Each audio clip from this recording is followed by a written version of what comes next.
What's up, everybody? Welcome back to Greataxe Gaming. I am Jax, and we are back with Hiveswap Friendsim. We had just finished the Trash Children, so we are on Volume 7 of Business Flagrantly Illegal. Now, I'm just guessing, from the fact that there's another cerulean blood on the menu, that I am going to be manipulated, abused, and treated like garbage, but we'll see. Ever since you were a kid back on Earth, you have always held the deep, close wish to one day travel the world. You wanted to see new places, experience exciting new tastes, altitudes, and temperatures. Maybe go scuba diving. You never imagined you would actually get the chance. That kind of cool stuff didn't happen to someone like you. Well, you're finally getting your wish. It's just a totally different world. Funny how life turns out. When you get back to Earth, well, you don't want to think about that. Who knows if it will ever happen? You've really chilled out recently, found your place in the universe. Drifting from friend to friend, adventure to adventure. It's the only way to live. Ramel Namak. Oh, she's pretty. I don't trust it. You've wandered into a part of town that seems to have some culture going on. There are a lot of bright neon lights, and you can't read what the signs say, but you can see arcades, a performance space, and what looks like a movie theater, perhaps more indie-oriented compared to the mall cinemas you've seen before. As you continue wandering, you come across a trendy-looking building with a placard outside that shows a little cartoon doodle of a fancy waiter holding out trays of snacks. You can't read the words say, but you recognize the intergalactic symbol for free food inside. Come on in. Hold on. Sorry about that. Hopefully that the background noise will be less picked up now, but there's somebody just loudly talking in the background and I can't get them to stop. You head inside and it appears to be an art gallery. It must be opening tonight because there are festive decorations up and a little table offering drinks and hors d'oeuvres. What the fuck just happened? Okay, we're good. There are many other art appreciators here, and your adrenaline spikes when you realize that most of the trolls milling around are purple bloods.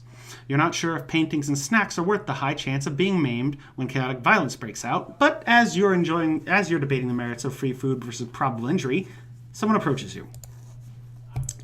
I'm not hearing anything. Oh, Jesus.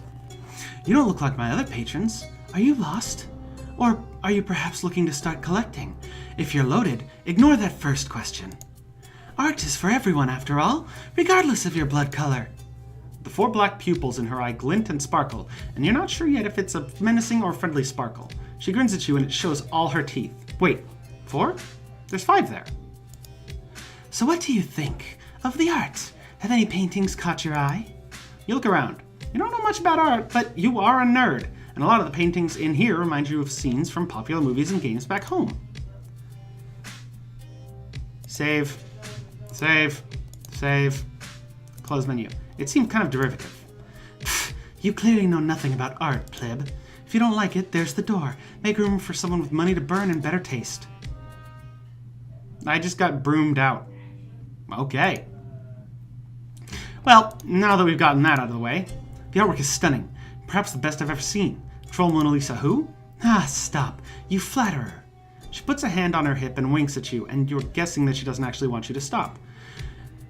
You're also making the connection that she must be the artist who painted all of these. Okay, now I'm just gonna say, she seems sweet, but you sense an opportunity for friendship, so you lay it on thick and gush about how talented she is.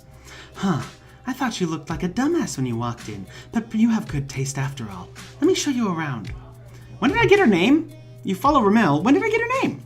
Through the gallery, swinging by the table. Wait, did I ever get any of their names, or did they just... Swinging by the table with the free food first. It's pretty good by the standards you've come to expect on Alternia, but what you thought was wine is at first glance is actually Fago. No thanks. It's not bad. You may have noticed some themes in my exhibited work. I don't love clowns or gore as much as may seem. Hold on. There we go. That's just what I have for sale here. If you look at my work online, you'll see more of the full range of my art. But for this fancy gallery shit, Purple Bloods are some of my best customers. Those clowns fucking love art. They're rich as fuck, and they buy anything as long as it's violent enough or features religious themes. You've seen the kind of destruction and mayhem that Purple Bloods are capable of, so you're surprised she doesn't seem to mind being in a crowded gallery with so many of them. Most other trolls you've interacted with have done their best to steer clear of the clown murder cult guys. At least one of those hate-romance relationships isn't on the table. Isn't it kind of dangerous to actively court them for her audience? Oh, sure, they can be unpredictable, and keeping them happy requires some schmoozing. Occasionally I have to pretend like I've drunk the Faygo and pull some religious references out of my ass. But it's something I can't handle. You can make a lot more money as an artist if you're not choosy about what you draw. One of my customers is this blue blood moron who only ever commissions me to draw low bloods in quadrants with other low bloods. I've got him convinced I'm giving him a deal on his rate when he's actually paying 5 times what I charge anyone else. Ah, zebras suck it. My point is, artistic integrity is for chumps. If you want to get ahead in this world, give the people what they want first. That strikes you as a depressing outlook on the creative process. But you're aware by now that idealism on Alternia tends to lead to shorter lifespans. And you have to admit, looking at the crowd around this gallery, that her cynical approach seems to be working. You tell her that she sounds pretty business savvy in addition to talented, and she winks at you again. Thanks, I know. Because I make bank doing shit like this, I'm able to fund my passion projects. You should really check out my webcomic. Hell yeah! But before you can find out what her webcomic is, she notices that another troll has been sidling up to you. As she approaches, she whips out what looks like a small recording device with a smile. Ramel's face goes carefully blank, and she crosses her arms over her chest. And how can I help you? Ah, yes. Hello there, Mr. Mack. I'm with Alternia Nightly, and I must say, it looks like your first ever gallery exhibit has been a smashing success so far. The journalist's syrupy tones and innocuous words don't seem threatening to you, but you're picking up on some tense vibes from Ramel, whose hair ribbon swings forward in front of her face aggressively. Of course it's a success. I never expected otherwise. Maybe not, but in some in the art world have expressed surprise at the timing of this. Some have called it bold, considering that you're currently in the middle of a plagiarism controversy. Would you care to comment on the case against you by Trident Media? Instead of being caught off by guard by the question sprung on her, Ramel relaxes and laughs. Oh, that! Pfft. As if I have any kind of real evidence that I'm violating their precious intellectual property. All the characters I draw and profit from are entirely original, and Trident Media and the Legislator are just mad about it, because the whole internet knows that my storylines are better than the source material. Oops, I mean that the unrelated creative works that my comics happen to bear a superficial resemblance to. Ah, okay, she makes fan works. Feel free to quote me on that. The recorder takes the quote and scuttles away. Ramel seems unbothered, but you can't help but feel concerned for her. Copyright infringement is serious business. Is your new friend in legal hot water? Nah, Alternia barely has any copyright projections to speak of. It's just that little pest Gorjek trying to stir up shit as usual. Of course. The company behind his lawsuit wouldn't even care if he hadn't gotten involved. It's no big deal. Nothing they can't handle. You go back to following her around the gallery, keeping your distance whenever a purple blood comes up to compliment her on her work. You can tell that despite her confident attitude, Ramel is still thinking about the journalist. She taps her foot and frowns at the paintings whenever there's a lull in the conversation, throwing glances at the door the journalist left through. You know, it's not like Alternia has a free press or credible newspapers. That reporter was probably hired by someone with a grudge to dig up dirt on me. I don't think it was Gorjek, actually. Too obvious. Amateurish. No, this stinks of my competition. The artistic establishment that thinks all I do is fan art and shouldn't be taken seriously as an artist. All of their paintings are in the museum across the street, and they hate that I've managed to put up my own exhibit. Those stuck-up pretentious bulge scrubs have been trying to sabotage me for so long. She turns to you, her hands balled up into fists and the X in her eye flashing with passion. I've been waiting for the opportunity to strike back at them. If everyone is going to accuse me of being a thief and a hack anyway, I might as well steal them from real. But security is tight and I haven't had an accomplice. Until now. What do you say? Want to help me pull off a risky art heist? I mean, yeah. Why not? But we're going to save in case there is an actual difference in these answers. Hell fucking yes. Ramel does one last round in her exhibit, saying goodbye to her patrons and grabbing her bag, which seems to be mostly art supplies, as you head out into the door and onto the street. She seems nice for a blue blood. Savvy and not super manipulative. I mean, she's very eager to get an accomplice, but other than that, I mean, she's full of herself, but all blue bloods seem to be. So, The museum that she wants to rob is at the end of the block in a much bigger, fancier building than the one you just walked out of. Excuse me. All the lights are off inside, and it doesn't have any signs advertising current exhibits. We can do this one of two ways. Follow that journalist and steal the keys if she has them. Oh, my bad. Or break in without them. Save. Fuck that, bust down the door. A heist sounds risky enough without spending extra time trying to pickpocket some keys. You suggest that if this crime is going to happen tonight, it should happen now. No time like the present. Be gay, do crimes. Good point. Let's break into a museum. You scoot casually across the street to the museum on the corner. After seeing the kind of looks your unusual appearance draws from passerby, Ramil takes some fabric from her bag and wraps it around your head. There! Now people will probably just assume that you have horns you're embarrassed by them being tiny or malformed. Duck into that alcove shielding the museum's back door and wait for me. I'm going to circle the block first, just so we seem less suspicious. As you wait for Ramil to go by the door, the reality of this caper settles in. You've been excited about the heist at first, because who wouldn't be excited by the opportunity to sneak around, steal some art, and stick it to the man, probably while a snazzy soundtrack played. But now you realize that in heist movies, they always have blueprints for the place they're going to rob, and you have no blueprints. It seems like a dire sign. Before you can get too swept up in your worries, Ramel returns. Does she have any idea how to get into this place? Because the door looks pretty unbust-downable to you. Yeah, I've got some tricks up my sleeve. I've never done this before, but it'll probably work. She roots through her bag until she comes out with several paintbrushes of varying size, then crouches down and uses the skinniest one as a lockpick. It doesn't work, but then she selects a different paintbrush with different bristles and uses some of the bristles bunched together, and the lock clinks open. Ha! I'm great at this. Bet I could be an incredible thief if I decided to do that instead of art. Do you ever take the time to just sit back and acknowledge how great you are at everything you try to do, and how much you trust yourself to never fuck up when it counts? Sure! You hope that the question is rhetorical because the honest answer is that no! You don't have a whole lot of experience acknowledging how great you are at everything you attempt. Your mental acknowledgements have been mostly the opposite of that. Maybe it wasn't rhetorical, because Ramil stayed crouched down for a second, looking at you like she wants an answer. When you eventually come up with an awkward shrug, she stands up and puts away her makeshift lockpick, dusting off her hands and opening the door. I guess not everyone can be at my confidence level. Anyway, let's go. Oh shit, lasers. You follow her inside. Much to your delight, you see that this museum has an infrared laser beam alarm system. It looks so cool, just like in the movies, and you're back to being excited. Ramil seems into it too, bouncing on the balls of her feet next to you. Interesting. Very interesting. One of us is going to have to get through these beams to disable the alarm. The box is across the room there, see? But these lasers are so close together. You can see the issue. Ramel isn't that tall for a troll, but she might be too tall to maneuver through these beams. Even if she bends over, it's going to be tricky for her to squirm through them all without losing her balance and tripping the alarm. But the trolls that designed this alarm system didn't have your hornless ass in mind when they thought of potential intruders. You stoop over a bit to see if you'll fit, and sure enough, yep, you should be able to shimmy your way through these beams with minimal contortion. Fuck yeah! I knew I was right to bring along an accomplice. Great thinking, me. And great heist skills, you, if you pull this off. You recall what she said about confidence and trusting yourself not to fuck things up, and assure her that you've got this. You face the laser beams with your self-doubt shoved all the way downward. Hopefully, it won't screw anything up for you. You take a deep breath and crouch down carefully, so carefully, inch your way forward between the wires. It's the slowest you've ever crossed a room in your life, and there are a couple moments when you teeter and almost lose your balance. You can hear Ramel hissing through her teeth behind you at tense moments, but you press on without looking back. And then you've done it! You've reached the box to disable the alarm system, and you have no idea how you're going to do that. All the buttons are labeled in an alien alphabet. Crap. Oh, that's right. I forgot you can't read. Press the one that looks like a meat hook, but with angry eyes. And then press the one that looks like a meat hook, but it's got Purbeast claws. That should do it. That sounds bonkers to you, but you look back at the buttons. And her descriptions of the letters were actually pretty spot on. You press the angry eyes and the cat claws, and the whole alarm system makes a soft shuddering noise and clicks and shuts off. You're thrilled! You do it! You did it! Who knew that doing something right could give you such a rush? I wonder. Also, hi, Silence of the Lambs reference. This is just like the part of the heist where the heroes had to sweat for a minute, but then defeated the unforeseen wrench in their plans. You are certain that there couldn't possibly be any larger wrenches in your plan still to come. Ramel crosses the room to join you, giving you an appraising look with her hands on her hips. Not bad. Thanks for coming through for me like that. Now let's get what you came here for. There's one work in particular that I'm here to get.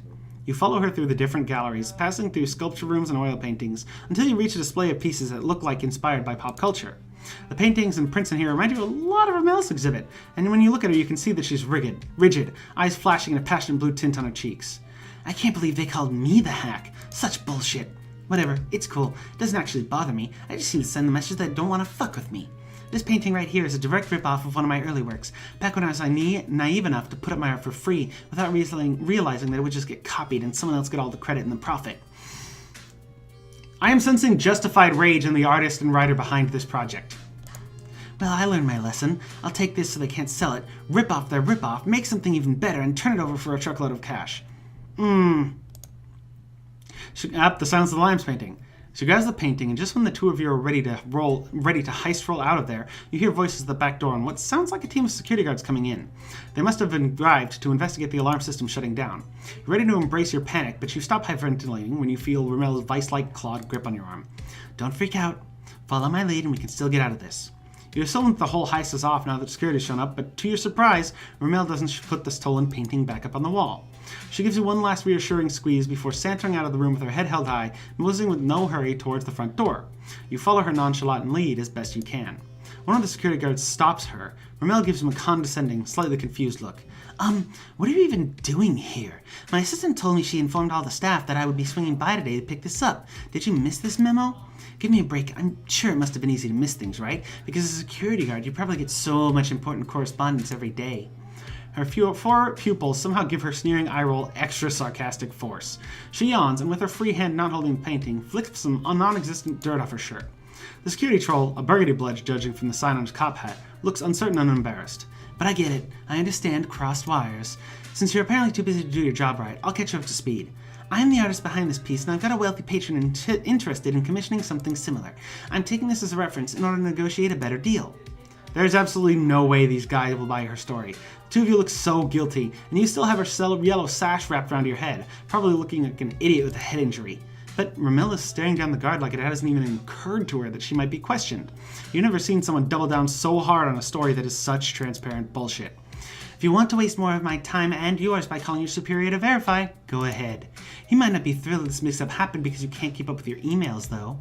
Security Troll is already wavering, and at the mention of his emails, he cringes. His coworkers behind him shuffle around, muttering to each other. He steps back, horns lowered in embarrassment, and waves you and Romel through with a mumbled apology. You can't believe this is happening, but the two of you swagger out the street through the front door, legitimate as anything. You don't stop until you've turned the corner to the next block, and then Romel leans against the wall and laughs, holding her painting happily to her chest. Suckers! Feels good to get away with things, doesn't it? It does feel good, you suppose.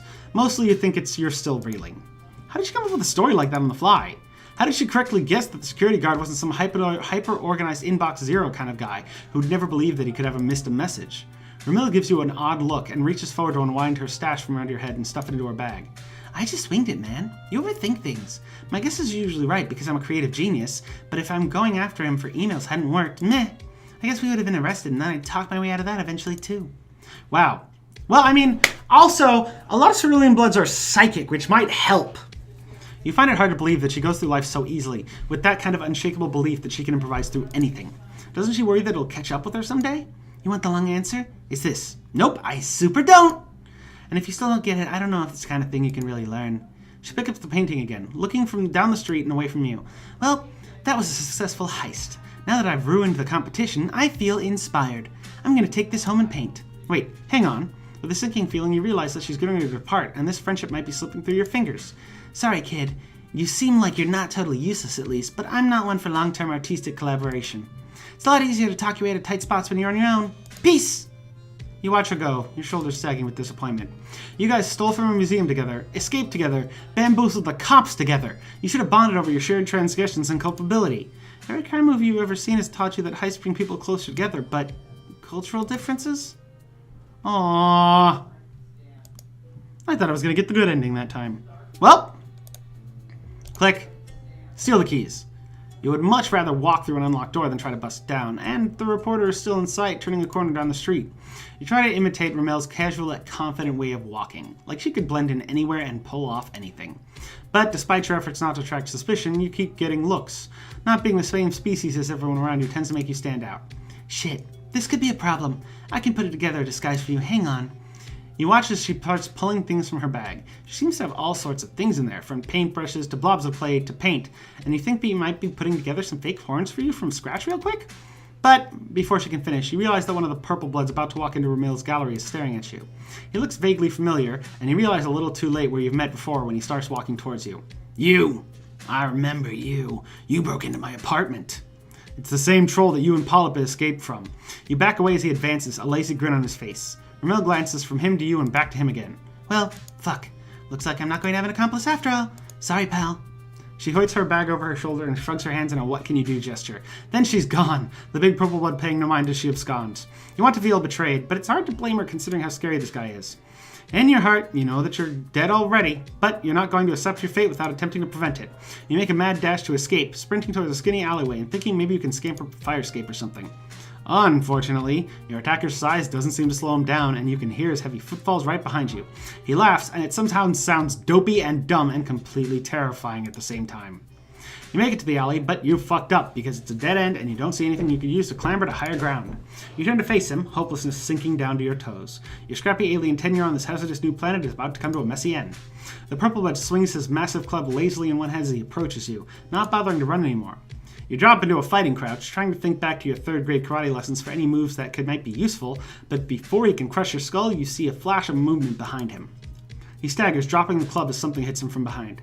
As much as I appreciate inspiring my fans, I'm going to have to ask you not to interpret my art so literally. As in, no murdering. Ramil springs off the troll's back after clawing him and rolls to the side, avoiding a swinging fist. She grabs for his club, which is almost as long as she is tall, but before she can use it, his next blow catches her below the rim cage, sending her flying across the alley and into a brick wall. She's on her feet again fast, but you can tell that she's injured, and now she doesn't have the element of surprise on her side. The purple blood turns his back on you as he closes in on Ramel, laughing again. You can't let him kill her, not when she came back for you, but you have no idea how you can help here. Your eyes land on Ramel's bag, tossed to the side in the melee, and in desperation you grab a loose paintbrush that rolled out of it.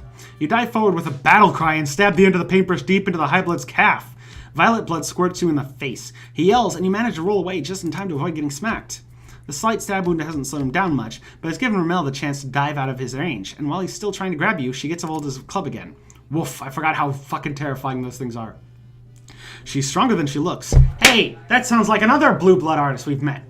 Strong enough to get a good wind-up with that thing, and when he turns toward her, she brings down hard on his skull. Oh, that's a lot of blood. Takes a few more good smashes before the troll finally stops groaning and twitching. Ramel breathes heavily, wiping blood splatter off her forehead. She looks up at you, meeting your eyes. You're absolutely positive this is the most dramatic way you have ever been rescued. You can't believe she came back and risked her life for you. Don't mention it. I needed an accomplice, right? She drops the club and stabbers over you, pausing to spit out cerulean blood. You remember that she took some damage and hurry to support her, offering your weak human arm to lean on. Is she gonna be okay? I'll be fine. Ceruleans are tough to cull, even for a wannabe subjuglator. She tilts her head, looking down at the way her blood swirls with the large quantities of purple blood pooling on the asphalt. Huh. That's actually not bad as an artistic medium. The colors and textures work well together. Maybe that blue blood kid from Chitter's onto something. Ah! Anyway, thanks for having my back with that paintbrush. That took some quick thinking. We make an okay team.